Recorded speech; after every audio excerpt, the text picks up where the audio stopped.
How's it going? Great. What did you think of George Fant, how he played the other night? Other than the 4 penalties, 2 of them were majors, really well. So looking forward to his next opportunity as he is, and see if we can clean that stuff up. But in terms of the environment and being able to execute what he's asked to do, protection, run game, all that, really well done for the first time out. But he learned a lot too. You know, the illegal chop from behind, you can't do that now. Hands to the back in space on the pro-size run, those kind of things like that. And he's good that way. You know, it's all new for him. So as he has those hiccups, he'll put it in the file and move on and make it better. What was it that you did like from his game when you watched it? Everything. Yeah, except for those 4 plays. You know, if I could keep him on side twice and better judgment on the chop block and then downfield, really well done. Where can he make your expectation? Yeah, I don't think there's any question about that, especially, you know, with the noise, playing experienced rusher and all that. Yeah, I mean, I thought there'd be a few more hiccups there, but he handled the game itself really well, and so it's just some of those decision-making issues.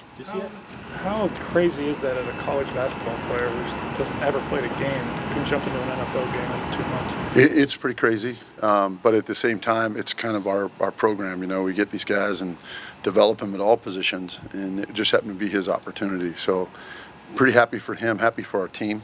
I think it makes us better in some ways, and it'll obviously create some competition going forward. Sounds good. Does he have a chance to remain the starter even when Bradley comes back? We'll see. I mean, we need to get Brad healthy. He'll start to do some work this week, and then we'll work out, you know, where we're going to put this thing together.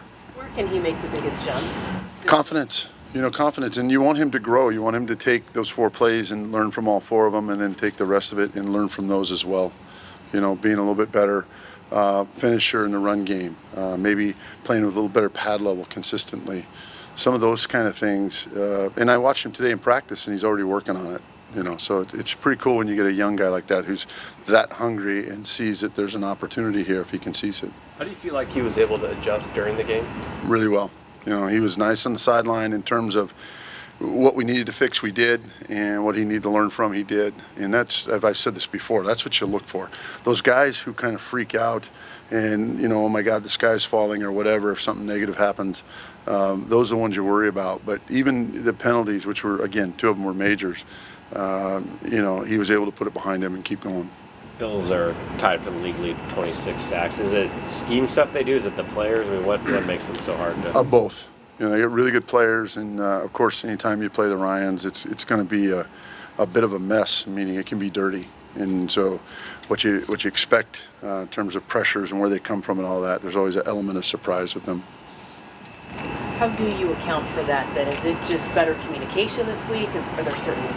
No, we've been so on that part. You know, as I told the group Monday, or really Tuesday, and then again today when we started installing, just keep doing what we're doing. Don't change. We're on top of that. And so we want to just keep doing what we're doing. It's really good. Looked like the run game got going in the second half, that first drive. Just what was your evaluation overall of that? I think that's true for that short period, you know. But the problem for us right now, and when you look at the big picture, is we need to find tempo and rhythm offensively, and we don't have that right now.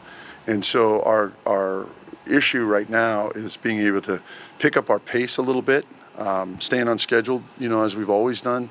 We're just not real sharp at that right now, and that's collectively the group. You know, from a lineman to a quarterback to a receiver to a back, you can't say it's this person or that group. It's not. It's everybody. And so collectively, offensive football is really about everybody being on the same page with great tempo, and which creates the right rhythm. Is that an issue? You mentioned the tempo. Is that an issue with getting up to the line of scrimmage with enough time to change things, or are you talking about tempo? How fast you play. How fast. When the ball snapped, everybody's going 100 miles an hour, not 90, 100 miles an hour. And so I think collectively just playing at the right play speed, that creates that environment of going faster. What do you have to do to get there? Just make them mindful of it and stay on it. We've been on it for a while. We just haven't captured it yet. And the cool thing about the NFL is that you have this long season, and we're fortunate to be where we're sitting. So if we can pick this up and you know, gain momentum as we go through the season coming into November, we should be a very good team. Is that absence a function of new people in new places? It can be. It can be, certainly. It can be a function of guys in and out because of injury. It can be guys that are nicked up. It can be a lot of things. But, that's kind of like making an excuse. We all have to kind of collectively fix it. And I think that's really where we're at. How's Kristen Michael doing in terms of the right reads and choosing the right hole and working with the offensive linemen, that kind of thing? I haven't been displeased with that. It's just that we're getting the right opportunities and, again, the rhythm of doing it. As you mentioned, we had 3 rushes in the first half, and we have a handful there to start the second half, which got us going. And so there's the mix and the balance that we're looking for. You like what you saw at a process and kind of his first extended play? Yeah, very much so. I think I walk away very excited. There was a couple runs. We checked a run, and he stuck his foot down and got it. He bounced a read that was exactly the way you want it. Ran behind his pads on the sideline. Took the shot instead of, or gave the shot instead of took it, and that's what you look for in a runner. So, yeah, you ought to be really excited about that guy. How is his running sense as a fit of your scheme and how you want a guy to run? Good.